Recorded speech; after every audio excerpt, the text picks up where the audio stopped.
Slavă lui Dumnezeu stă în ascunderea lucrurilor, iar slavă împăraților stă în cercetarea lucrurilor. Proverbele 25, versetul 2. Fratele meu, sora mea, Domnul să te binecuvinteze. Iar unii dintre voi, vă spun, m-am bucurat și am fost binecuvântați să fim împreună în acest weekend. Domnul să fie laudat. Pur și simplu, îmi reamintesc fețele voastre, dorința voastră de a-L cauta pe Dumnezeu, dorința voastră de a se apropia de Dumnezeu. Și când văd asta, sunt contaminat. Nu că nu am eu dorința să-L caut pe Dumnezeu, dar mă încurajează și mai mult, sunt întărit și încurajat. Și așa că mulțumesc lui Dumnezeu pentru fiecare dintre voi. Chiar îmi vine un gând acum, cu ajutorul lui Dumnezeu, prin harul lui, va desăvârși lucrarea sa în mine, în tine, dacă înțelegem ce a înțeles Epafras, care se luptă în rugăciunile lui, că ei să rămână în voia lui Dumnezeu, ei să fie desăvârșit și să rămână, să împlinească voia lui Dumnezeu. Și când acest lucru se întâmplă, în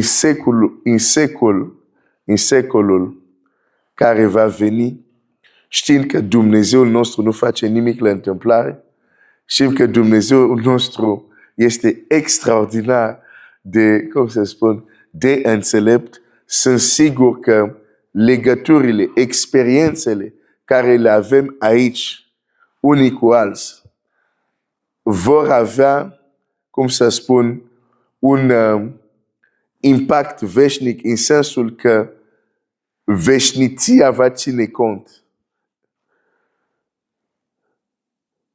de relațiile care le-am avut aici. Nu știu cum să-ți exprim asta.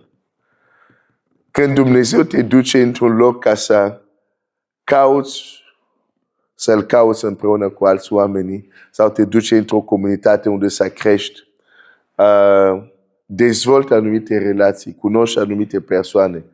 Ei, aceste relații, aceste persoane nu sunt la întâmplare.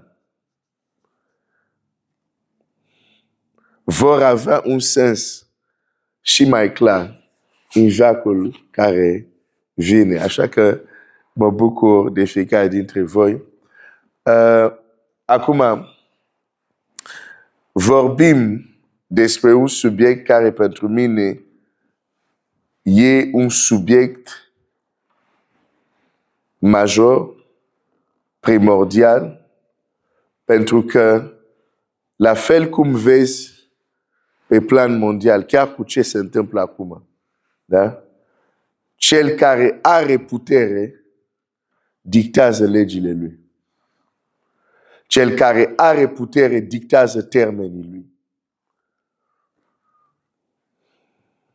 Cel care are putere, că ceea ce face e conform legile stabilite sau le ignoră, n-ai cum să-l oprești. Și de fapt, când ne gândim la evenimente zilelor din urmă, când ne gândim la asta, vedem când Anticristul va încerca să stabilească sistemul lui pe pământ, singurul care va veni să-l distrugă e unul mai puternic ca el.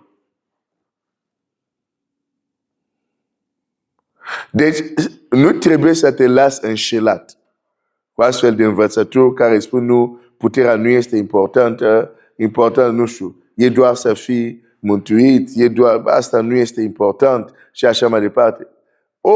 Adică orice om înțelept o să spună nu, asta este un mesaj care nu este înțelept. Pentru că și în acele spirituale nu ai putere, nu poți domina.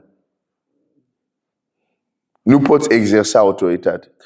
Și nu te păcăli cu chestii cu învățături de gen, dacă ești de la Dumnezeu, automat ești mai puternic. Du-te, întreabă-l pe Daniel. Când a venit îngerul, Daniel capitolul 10, un înger de la Dumnezeu a fost oprit 21 de zile. Nu 21 de minute, nu 20 de ore, 21 de zile a fost oprit de o capetenie. Noi nu avem de luptat împotriva carne și sânge, împotriva capetenii, stăpâniri și așa mai departe. O capetenie întunericului a oprit 21 de zile un înger care venea de la Dumnezeu. Da? Deci, le numesc fara, adică nu, fara, cum să zic, eu numesc asta gândire copilarească. Da? Să crezi că nu, pentru că ești al luminii, automat trebuie să câștigi. Nu este adevărat. Îmi place cum scrie în Apocalipsa când Mihail se luptă cu Balaul sau cu dragonul în funcție de versiune și zice, ei nu a mai fost găsit acolo, a fost aruncat pentru că nu a fost găsit cei mai puternici. Cel puțin în franceză așa este. Deci că acolo specifică, Mihail a câștigat, sau Mihai a câștigat, nu că vine din partea lui Dumnezeu, a câștigat că a fost mai puternic. Da? Deci, este un subiect major. Și astăzi vreau să ating și probabil o să continui pentru că văd că este un subiect, adică un aspect. Până acum îți prezint diverse aspecte care fac că mulți copii lui Dumnezeu, toată viața lor rămân slabi. Toată viața lor nu experimentează ce înseamnă puterea lui Dumnezeu. Și asta este foarte trist.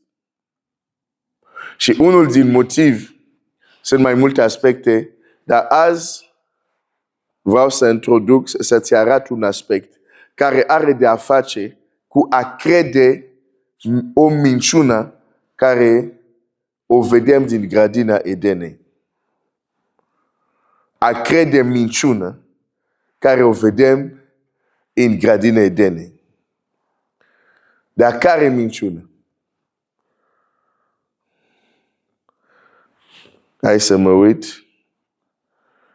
Bun. Despre această minciună o să vedem mâine. Nu este neapărat ceea ce crezi. Dar e minciuna șarpelui, dar e un alt aspect în minciuna de acolo care vreau să-ți arăt. Care credem și astăzi.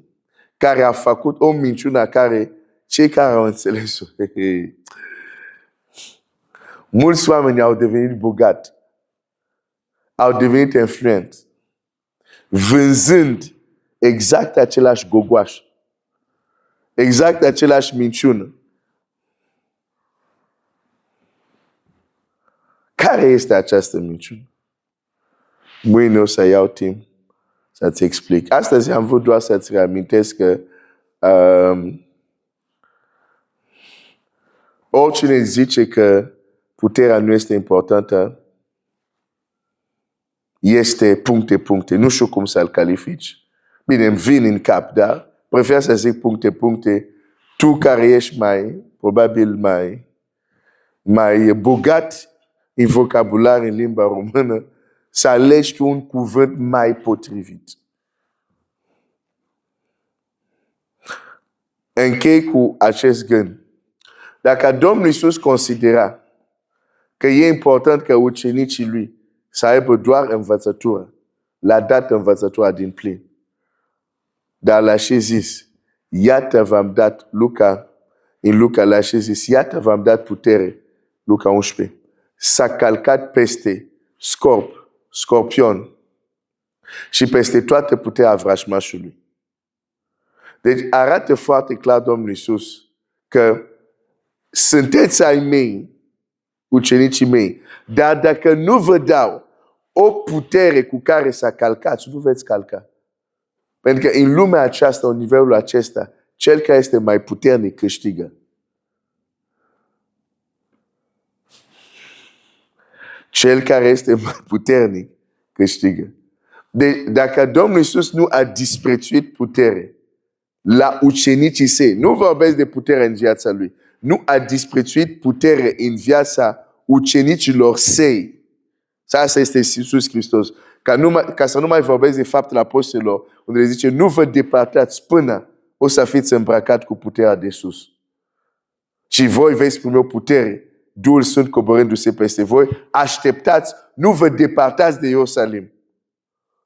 Deci dacă Domnul Iisus consideră important ca ucenicii lui să aibă putere, te întreb, de unde crezi că vin toate învățăturile care îți spun că nu este important? De unde vin?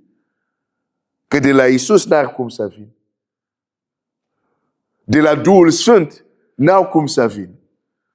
Că El a venit și a îmbrăcat cu putere. Deci n-are cum să-ți dau învățătura să spună nu este important. Și atunci de unde vin astfel de învățături? Te las singur să ajungi la concluzie. Dumnezeu să te binecuvinteze.